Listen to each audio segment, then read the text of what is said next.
Good day, Chuck. Welcome back. We're here for another time at Life in the Baggage Claim. Jim, how are you, my friend? I'm Welcome, good. I'm good. welcome to the show of shit. This is a weekly podcast where we talk about all things that are happening in the world. And although Jim and I are both human, so we do slide off of our. I don't want to say pedestal. That's not what I was going for. We do slide off of our ledge of where we wanted to be, which is right versus wrong. A ledge. I think a ledge is good because I think ledges you can be slide off of and you could just be pushed off of.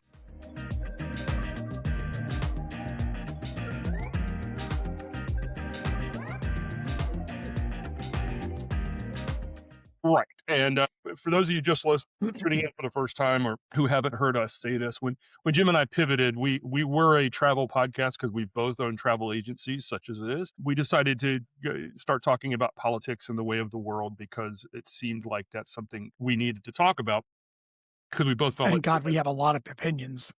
well, and it feels like we both felt like we had something to say from perspective of our generation and so on and so forth. But one of the things we decided was we were going to do our level best to talk about right versus wrong and like right side of history versus wrong side of history and not so much right left paradigm and all of that. And again, sometimes we slip.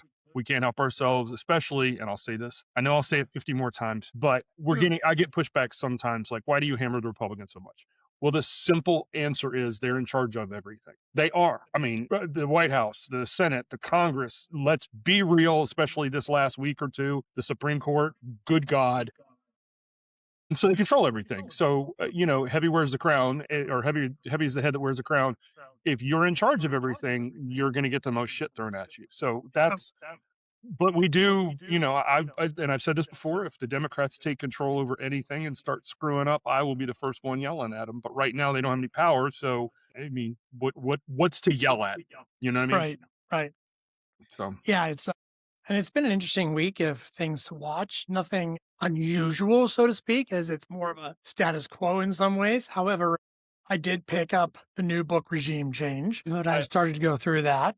okay, so Jonathan Swan and Maggie Haberman are now my two heroes. I have seen them Oh, interviewed yeah, several times. And what I don't know if you saw them interviewed by Jon Stewart. It was I did. Jon Stewart was on fire. He was his usual self. But what I like the most about both of them is they're so controlled. And what that made me think of is, it's really easy, right, left, up, down, backwards, forwards. When you people in the media, people who, whatever, you could look at anybody and go, totally biased. And Right. and there are those people in media space. But when you're that controlled reporting on a show, especially like a daily show where you literally could say, anything to be funny and that would be par for the course, and they're so measured, it makes me think that they are old school journalists and what they're saying they can back. That's all I'm saying. Yeah, I agree with you. And I think the book so far is a very mild telling of the story. It's very factual. It's not the overdone like some of the other Trump books have been. It's not crazy, like driving you to like rage. And It just paints a it's not picture of what's going on. It's not sensational from what I understand. Right. So, And it goes up through the current term, right? So we're up to the first year, the current term of the book. I think it does say an awful lot about what's happening in the White House. It says, I think that we all see it. Things are falling apart. They're losing grip. My favorite this week was Mike Johnson and I have two favorites this week. Mike Johnson saying, I will fight for you to get your positions and hold on to what you got. I'm like, ooh, really? Will you, Mike? Because I think Mike's going to run up a place to hide when it gets real bad. And the other was J.D. Vance equating Trump to not being as bad as Nixon and that we could get away with it if it was Nixon this day. I was just like, those were the two moments this week that I sat there and I said, ooh, that's everything. So agreed. And this is going to come out as if I'm bashing the Trump administration. I'm not. I am in a roundabout way. But no, I'm stepping back and I'm looking at this and I'm thinking, and I know if anybody listening who is a Trump fan or MAGA or whatever is going to go, whatever. But just imagine if Joe Biden or Barack Obama, or let's go there, George W. Bush had made a big deal about the reflecting pool. And please understand, I could give two shits about the reflecting pool. The reflecting pool to me is, it's a metaphor for everything else that's going on. So I'm a big real estate construction guy. I know construction better than everybody. We'll get it done in $1.4 million. It'll take 2 weeks or a month or whatever he said. Okay. So $14 million and 2 months later, it was put in horribly and it's a shit show. So instead of saying, and we talked about this last week, instead of saying the contractor screwed America, I'm going to sue the contractor. I had assurances, they're licensed and bonded. We're not going to take this lying down. It's somebody took a razor blade and cut it 350 feet, which, by the way, somebody did some research on, and it is literally the stress seam where the caulk has let go. But it's that the fact that if any president had said, if George W. Bush had said it's the far left radicals, or Barack Obama had said it's the far right Republicans or whatever, they'd have been like, everybody, the media, everybody would have been, even the Democrats, I truly believe, would have been throwing up red flags and been like, dude, pump the brakes. What? But we live in this world now where I'm going to use this word. I'm going to change the word. I was going to say normal, not normal. It's been normalized. That kind of reaction is normalized. And I saw a thing on Facebook this morning, and it was throwaway and it's stupid, but it made me giggle. Is that it's so nice to see a narcissist lose to a fucking reflecting pool. And that's pretty much what it is. Now, I like how you send that over to me. Yeah, well, and you were talking about JD Vance, and there's 2 parts to what I'm getting ready to say. I don't know if you saw him on Bill Maher. Did you see that? No, I did not. Okay. So I used to have respect for Bill Maher, and please understand it's not because of right and left. It's because for decades, Bill Maher, one of my favorite comedians of all time still is Dave Chappelle. And I know people get down on Dave Chappelle for his trans jokes and all that, but if you watch Dave Chappelle in the aggregate, he makes fun of everyone, including himself. So my thing has always been, if you're making fun of everybody, including yourself, they're jokes. If you're making fun of one group, then it gets a little tougher to define. So Bill Maher, for years and years and years, had been political in that he made fun of all politicians if they did anything stupid. And then I don't know if you followed him, and I've been following on the periphery because I kind of lost interest in it about 2 years ago. Then he started doing, what's the left doing? What's the left doing? And if Donald Trump did this, I'd vote for him. And it's not the change to the right. It's the fact that he used to walk the middle and it used to be jokes. And now, anyway, interview JD Vance. I think it was Thursday night, Friday night, don't hold me to that. But one of the things he said to JD Vance, now understand, he's sitting across from JD Vance, like you and I know we're in 2 different states, but right across from each other, facing each other. And he goes, right now with this administration, when it comes to elections, he literally said this, and I'm going to paraphrase it out, but I'm damn close.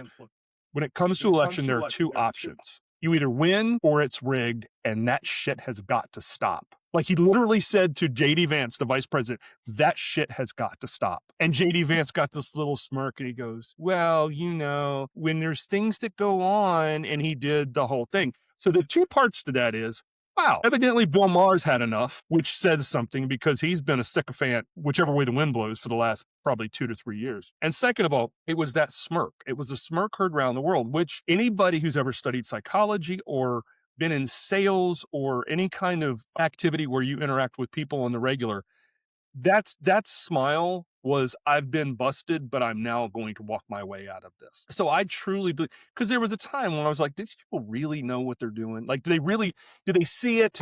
You know what I mean? Do they really see the craziness and everything else? And at least JD Vance, I will go on the record as saying, watching his face, he completely sees that it's bullshit. But he's got to toe the party line because his boss is you don't cross the boss. Well, he still probably thinks he's got a political future, a potential for presidency. That was the other thing. Bill Maher, I'm sorry, I forgot this part. Bill Maher said, and only one person can fix that, and that's you or Marco. So somebody pulled up the fights between Marco and Trump during one of the debates back in either first or second time running, right? Little Marco. And it was hilarious to watch. And especially because what Marco's backing is exactly what he said he wouldn't back, right? And I think what I'm just wish we had a collective memory about, because we forget things so quickly, is how many of these people, when it suited them, changed the story, changed the narrative to meet their needs. And so, but see, here's the thing. You're 100% correct. But the thing about it is, if you're in the Trump administration, it doesn't matter. You're not elected, so it doesn't matter. Now, the ones like I mean, you're JD Vance and you call Trump America's Hitler. And the next thing you know, you're his vice president, you're sucking his butt, and you're any crazy thing he says, you back him. Even though you can see the look on his face sometimes. He's like, same thing with Marco Rubio. They asked Marco Rubio the other day, he took Tiffany, I got to get this right. He took Tiffany Trump's new husband with him and sat at the table during negotiations in Switzerland. And somebody was like, don't you think? He goes, well, he's a friend of mine. I just took him with me. I haven't seen him in a while. I thought it made sense. And it's like, and then you brought him in on a very sensitive world security. He's not part of the government. We don't even, I would bet he doesn't have security clearance. Probably has something he's going to get out of it. Yeah. Well, and he's got some, they say there's potentially some shady dealings with Middle Eastern folks. But I mean, it's that same old, like I said, and I've said it before, I'll say it one more time. The right is post hypocrisy. If you and I do it, we need to be prosecuted to the full extent of the law. If they do it, come on, you're being petty. He was just that was the one thing that I liked in the book about regime change, was that so far as they stated that if he had gotten the second term immediately, he may not have been and done this because he didn't know yet how much he could get away with. But by having a term off, he had time to kind of ruminate and come up with plans and figure out how far he could take this plan of taking everything out he could. Well, and as yeah, right, 100%. And as a narcissist, I can tell you from personal experience, if you give a narcissist time to create a reality for themselves, baby, they will create a reality and it becomes a reality. And by the way, it's not only my reality, Jim, it's yours too. I was going to say, if you're in my sphere, it's your fucking reality too. And don't you dare buck on it. Well, and that's the one thing that book talks about too, is that he's been preaching the gospel of Trump to people so hard that truth or lies, they believe whatever he said. Right. And I was thinking that the other day as I was listening to things, he went from 250 to 300 to 350. I'm like, this is his game. He starts with a number, sees what the reaction is. Well, that's not enough, so I'm going to try a little bigger number next time. And he does that until he gets the right reaction. The problem is that I think people are stopping the reactions. They don't know what number, right? They don't care. And especially when you're talking about a box cutter and 300 feet ripping through a very poorly applied. And by the way, I'm pretty sure when I saw some footage the other day, pre-filling of the pool, there's a worker standing there and you can see some of the liner kind of bent up around his foot. So I'm like, it was starting before they put water in it. Well, and that's the crazy thing. This is a simple, and please take the word simple right.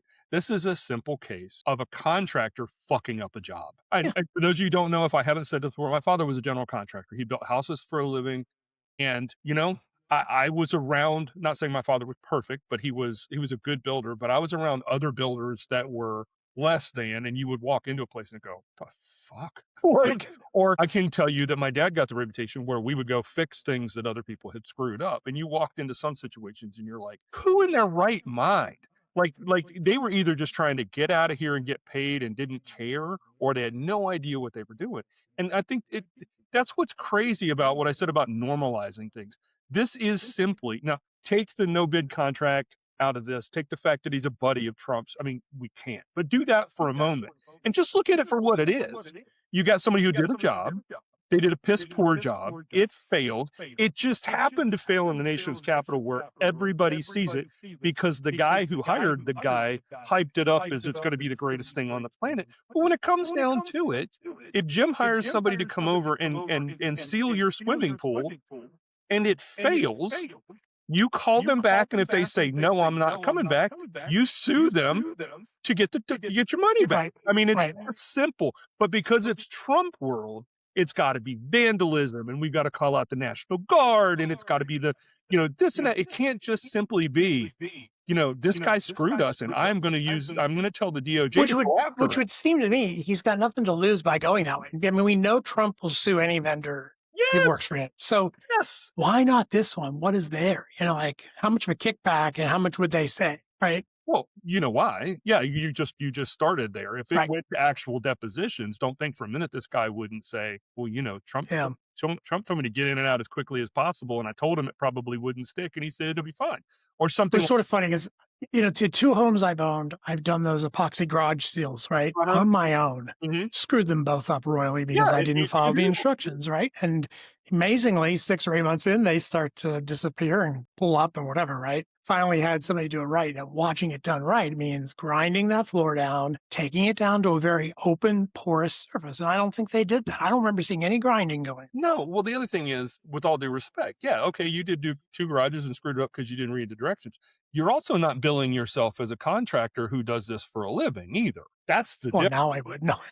No, seriously, that's the difference. If Harry homeowner screws up his own house because he doesn't do something, fine. But if you hire a contractor who you pay good money to, who's licensed and bonded, and they screwed it up, you're going to be making some phone calls. Right. I want to pivot for just a second. I don't know if you saw this because it's kind of, I mean, it's on. I've read it a couple of places, but it's kind of flying under the radar. Tulsi Gabbard, who, as we both know, she resigned, but then it came out, and of course, Trump can't just let things go. It's like, no, I asked her to resign. It's like, she's gone. Why do you care? But Why anyway, do you care? Yeah, it doesn't matter. and by the way, she's gone because she said she had to take care of her husband with cancer. I don't care who you are as an employer. That does not look bad on you. Anybody who says, hey, I'm out because I got to take care of my spouse who's got cancer, it doesn't make you look bad. But Trump's got to, anyway, it came out during her campaign when she was a senator, congressman. I can't remember what she was. I'm sorry, from Hawaii. And then it came out again. It rumbled a little bit when she was up for DNI. She is part of she follows a guru, and I can't remember his name. His real name is, I think it's something Chris Butler or something like that, but he goes by Rasha Swami, and I'm not trying to be funny. I can't remember. I can't pronounce it. I can't remember. But it's people who have left this group. Several people have called it a cult. Fine. Maybe it is. Maybe it isn't. What they found is someone who left this cult. I'll call it a cult because the person who left called it a cult. Released a bunch of emails that this person had sent to Tulsi Gabbard when she was in Congress. Again, I can't remember whether she was a representative or a senator. And the talking points in the emails are almost verbatim with what she said on the floor of either the House or the Senate. So basically, this cultish guru dude is telling Tulsi Gabbard what to say. He was even telling her what bills to co-sponsor and all of that kind of stuff. Now she's gone, and that's good news, but it's like, this is how little vetting there is in the Trump administration. Like the guy they hired, I can't remember, Pulte, I guess is his name, who's the acting DNI, and Trump sent him in with a list of hundreds of people to fire because they're quote unquote deep state. And because he's acting, he doesn't have to be, Senate doesn't have to approve him. So until the new guy comes in, I think is it the end of July, or I think it's the end of July, the new guy comes in, this guy can basically do whatever he wants without any congressional oversight. It's funny. We are going to have to sew together and close up so many loopholes that we've discovered, but we didn't know about probably. Well, in somebody, and I can't remember where I read it, but somebody, and it's not rocket science, but somebody said of all the times to go ham and get rid of a bunch of people in the intelligence community, we've got the World Cup going on. So we've got, potentially of thousands of foreign nationals coming in. And again, I don't believe that they're all terrorists. I'm not saying that. We're at war because again, we fired last night again and the straits closed again. And so we're at war and we've got all these people in here from the World Cup and everything else. So yeah, the brilliant thing to do then would be to fire a bunch of people from the intelligence. So, but here we are again. It's normalized. I know. It's just, whatever happens again and again and again. It's Groundhog Day. Yes. For sure. So how about Kai Trump and her little tour of the White House that she put out on social media? You see this? Oh, I knew not. Grandbaby Kai Trump spent time making a video walking through the White House, sitting in the president's chair, going to the president's things, going into places nobody's been, and was posting it on social media for likes and ultimately sponsorships. And if one of the Obama girls, if either of them had done it, it would have been heads would explode. It's national security issue, and how dare they take those liberties and everything. When she walked in to the Oval Office and sat down in the chair behind the president's desk, in fact, there's some senators who've just gone, they're outraged over it, and I am too, because that's not appropriate. No, you don't put the Pope's robes on, okay? Right. But see, that's the thing. I mean. The other thing is to listen to her talk and call things out. And you go, this generation does not know half of the shit they're looking at. They're just stupid. No idea. Well, I mean, I'm going to say it. When Donald Trump points in his Oval Office, I can't remember what reporter he was talking to. This has been, I think it was last year, but points to a copy of the Declaration of Independence. And the reporter said, "What does that make you think of?" And he goes, "Well, I'd say unity." It's like, it's a Declaration of Independence from England, and you think it's unity. So my point is, I don't, and I'll go to bat on this, I don't think her grandfather knows much about the bicameral system. I don't think he does. I don't think he would even know the word bicameral. I mean, and I mean that. I'm not kidding you. I mean, well, and somebody But it's full of great people, good people, like really amazing people. good people on both sides. Yeah. Yeah, and that was very personal to me because I live 10 minutes from Charlottesville, and I had friends who, were in the middle of that. Not, and I have a friend, I won't say his name because it's not my place to, but he was out filming, and he's African American, and just hearing the man. tone of his voice as he's watching these assholes walk by screaming, "Jews will not replace us," and Confederate flags and all of that. It was just like, what fucking world do we live in? And then, of course, we all know the president came out and said, "Well, there's really nice people, and good people on both sides." And then the thing at the very end. So for those of you who don't know, and I'm going to tread very carefully here because I don't know. Here's what I'm going to say. There's a family named Kluge, and they had more money than God. And Mrs. Kluge, John Kluge, I can't remember if he died or they got divorced, but I think he died. They had a bunch of land outside of Charlottesville, like stupid rich, right? And Trump purchased a property from her. And the word on the street is, so this is rumor. So please understand, I'm saying this is rumor, is that she was old and dotty and he basically screwed her out of it. And that now, it was the Kluge estate, and that now is where the Trump winery is. There's a Trump winery 10 miles from my house. So then, I don't know if you remember this, it hit all of us who live down here because we understood the reference. But when he said they're very good people on both sides, yada, yada, and they got to the end of the conference and news conference, and he said, "I own a very beautiful winery near there." And it's just like, someone fucking died, dude.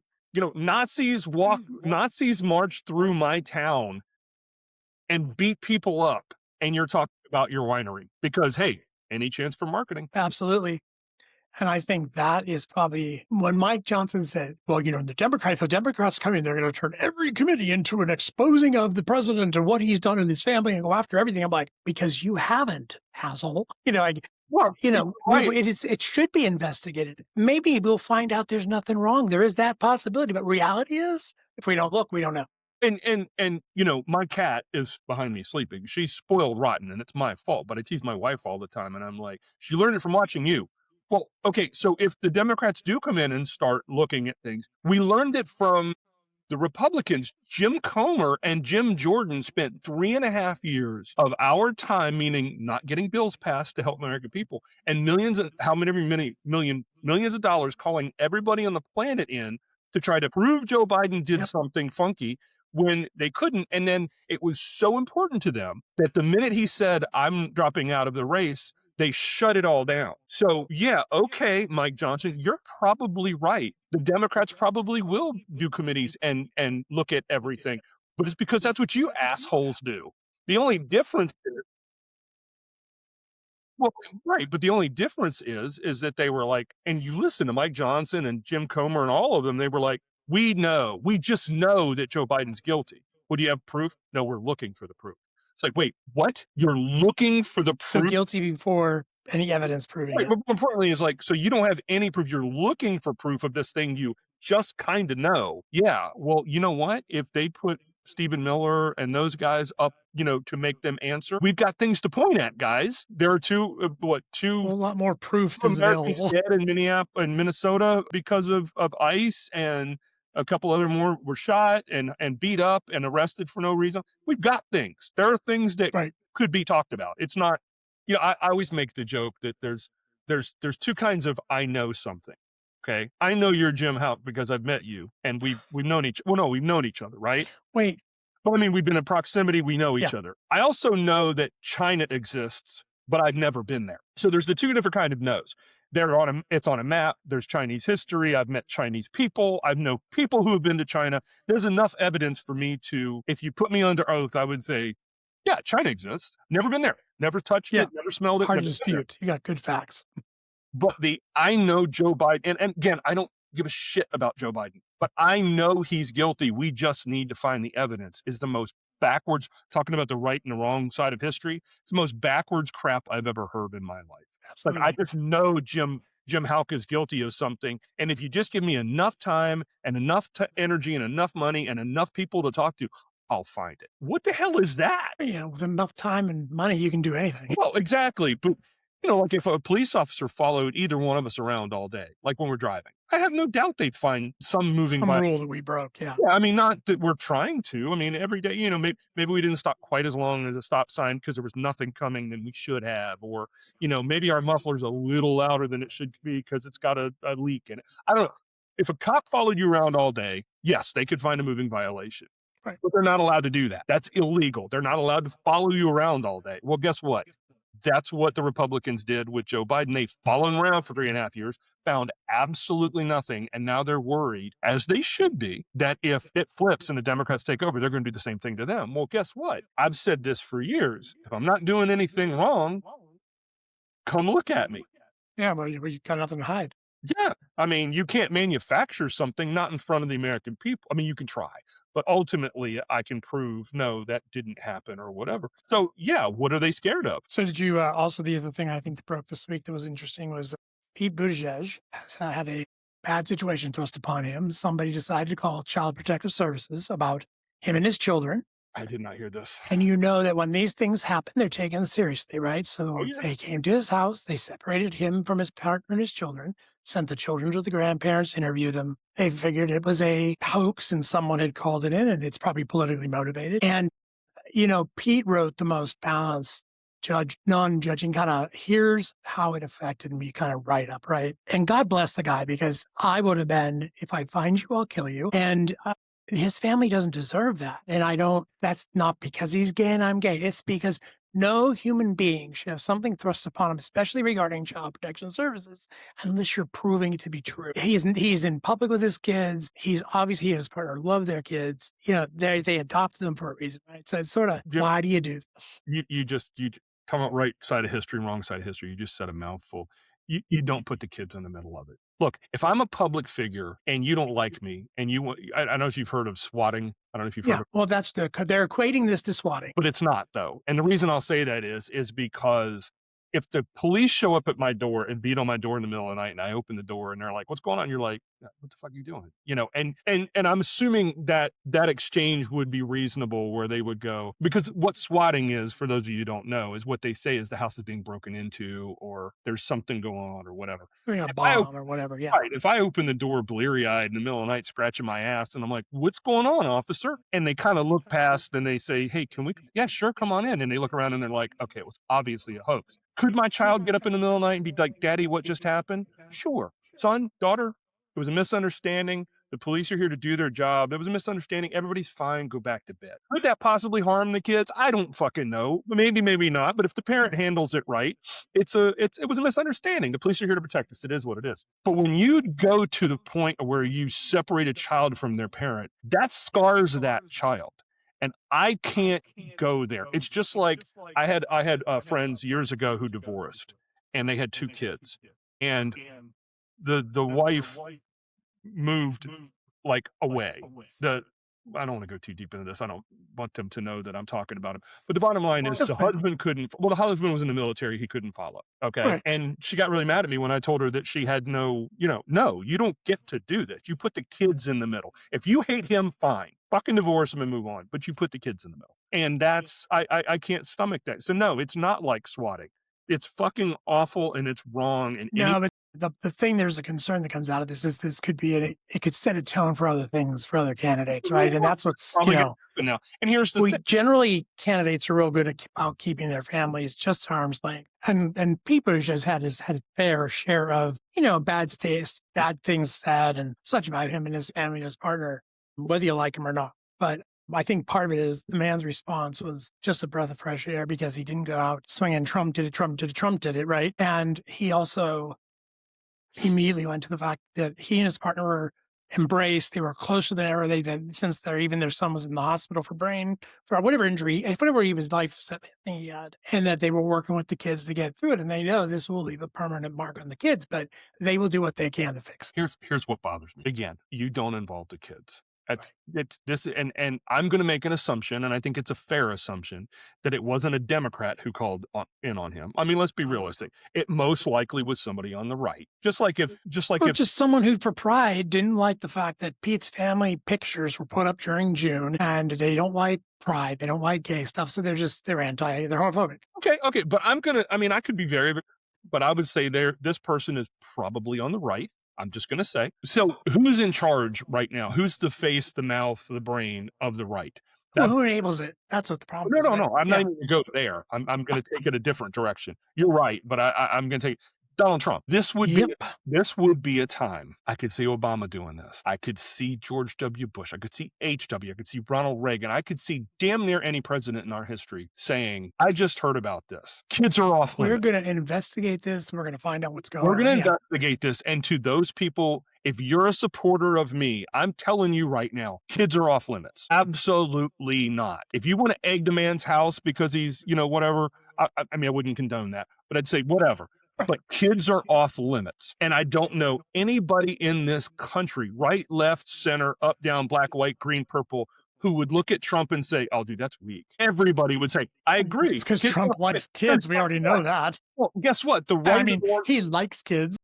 Well, no.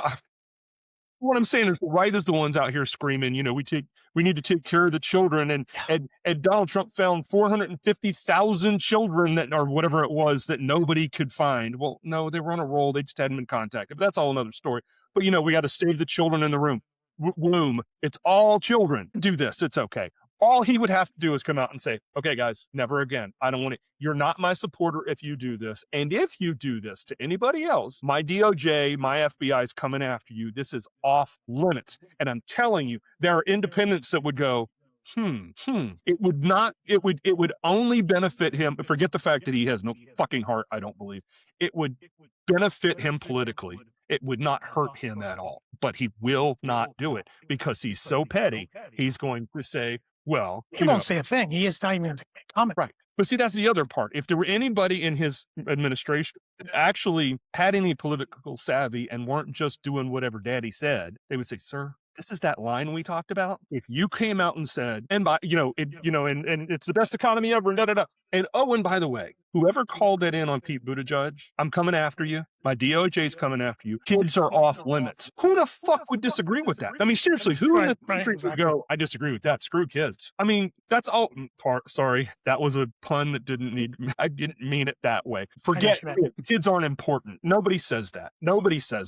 But he is so in his bubble of hatred and everything else. He's never going to say anything nice about somebody on the left because he's afraid that it's going to show weakness. And what's really sad to me is he has not figured out that is absolutely the pinnacle of strength. It could be a moment where he actually united people enough to get something he wanted. Exactly. Well, that's what I'm saying. As a politician, I've never been a politician, but if I could do something, whether I agreed with it in my heart or not, that made me look better in front of the electorate, why would I not do it? Straight. He has nothing to lose. All right, Chuck. So my baggie for the week is going to go to our vice president. I think this is the second or third time now for baggie of the week. And that is all over the fact that JD, in very short order, said that Nixon didn't really do anything wrong and wouldn't have been prosecuted. And hey, they're not going to be any worse than him. So it's a definite out of touch reality moment. The man smiled the whole time he said it like he's on something, So thank you, JD. You get the third baggie. You might be leading the baggie awards. We were pretty close with others. But I'm going to go back and tally the baggie awards so that we have a running total. But yeah, my parents always told me that if you give somebody long enough, they'll tell you exactly who they are. Well, he did. And then with the Bill Maher thing and there were discrepancies and wouldn't you want, blah, blah, blah, blah. And it's like, okay, so you're telling me that 2016 and the 24, perfect. No problems. to 2020. And I'll say this one more time for if you're on the right and you're shaking your head going, screw this liberal ass, that's fine. I'll say this one more time. Let's say, and I'm going to go on the record, I don't believe this for a fucking second. Were 60 lawsuits and it's been litigated and whatever. And if it was true, if it was, then Fox wouldn't have paid $757 million. And, if you truly believe that in 2020, the Democrats fixed the election so that Joe Biden won, but they were so diabolical that they could swing a presidential election, but were so stupid that they gave the Republicans the House and the Senate so that he had to fight them on everything. Then that tells me everything I need to know about you.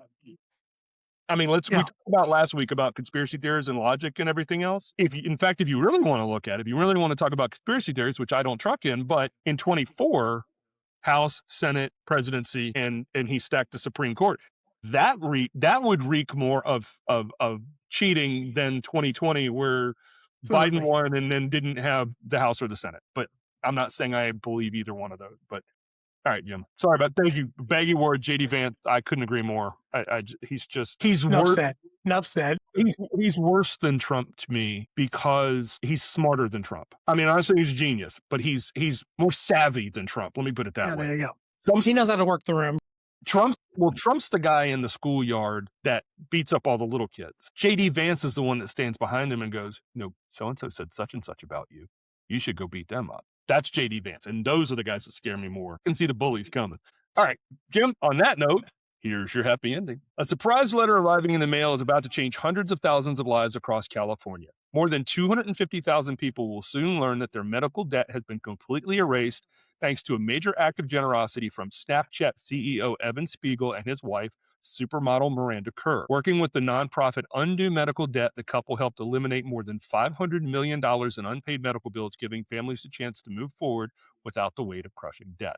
The couple announced the initiative in a heartfelt video explaining that they wanted to speak publicly because many recipients will soon receive letters informing them that their debt has been forgiven. If you happen to receive a letter in the mail letting you know that your medical debt has been forgiven, we want you to know it's real, Kerr said. Medical debt often lingers long after the person's recovered, creating stress, which in what should be a time of healing. Spiegel said the burden can follow families long after the health crisis has passed. When someone you love is sick, all you want to do is focus on helping them get better, Kerr said. That's why we wanted to support this effort and help relieve medical debt so families can focus on caring for their loved ones and really supporting their healing. Last week, one of the most remarkable parts of the effort is how simple it is for those receiving the help. There's no application to complete and no paperwork to fill out. Eligible recipients will simply receive a letter informing them that their qualifying medical debt has been forgiven. See, if Elon took one of his trillions, think of what he could do. Well, I said this to somebody the other day. I was talking to somebody and they were talking about Elon Musk and how brilliant he is and, trillionaire, and they were just gushing. And I said, I think it's fantastic, when you've got the Elon Musk wing of the Mayo Clinic, and you've got, and he built all those women's shelters and all that stuff. And the person's like, yeah. And I'm like, you realize that's all bullshit. He's never done anything for anybody, nothing. And did you see SpaceX? SpaceX was the largest IPO in history. They lose billions of dollars. They literally never made a penny because they tied their AI into.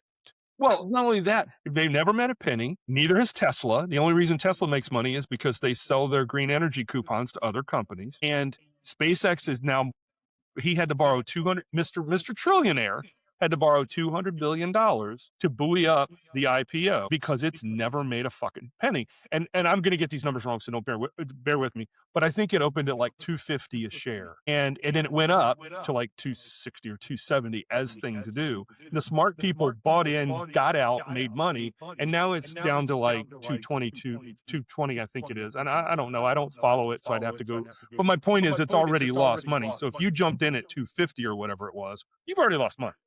What did they say last week? Elon lost something like $300 billion off the books. $300 billion. And and believe it or not, that means nothing to him. Yeah, pisses it away at a mushroom party. I was going to say, he can spend $300 million like you and I can spend $100 on dinner. It's just not something I can do every day, but it ain't the end of the world. Right. Hey, all right, folks, we're done for this week. We want to make sure you please subscribe, really subscribe. We need you. We need the traction. We're sorry we've been a little slow in getting our break back, but we are here And we thank you for joining us. We thank you for you're here every week to hear us. We love the comments we see. It's great. Even if we don't agree, it's good to see commentary. Share what your thoughts are in the comments. Please like, subscribe, share with your friends. Tell everyone about these two crazies you listen to. Let's keep this going. Because the longer we talk about this stuff, the better chances are we have the world that looks better in the future. Right, Chuck? Right, Jim. All right, sir. Goodbye, everybody. See you next week.